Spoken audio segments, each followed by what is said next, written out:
Ang City Hall ang nagsisilbing sandata ng mga gerero laban kay Tanggol. Hanggat naroon sila ay may kapangyarihan pa rin umano sila para kontrolin ang mga parak.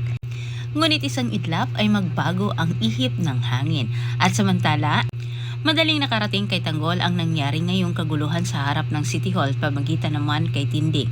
Agad inuudyukan nila Ramon itong si Tanggol na kailangan na umano niyang lumabas para samahan umano ang mga tao para ipaglaban na umano ni Tanggol ang kanyang karapatan na pamunuan umano ang Maynila.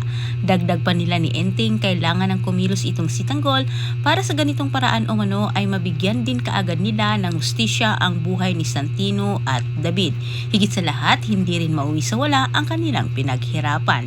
Sa kabilang banda, ginamit naman ni Rigor ang kanyang kapangyarihan para mahuli itong si Tanggol. Anya, may kapangyarihan pa rin umano siya hanggat siya ang hipit. Batid naman ni Rigor na itong si Tanggol ay lilitaw umano sa harap ng City Hall para samahan umano ang mga tao na nagprotesta.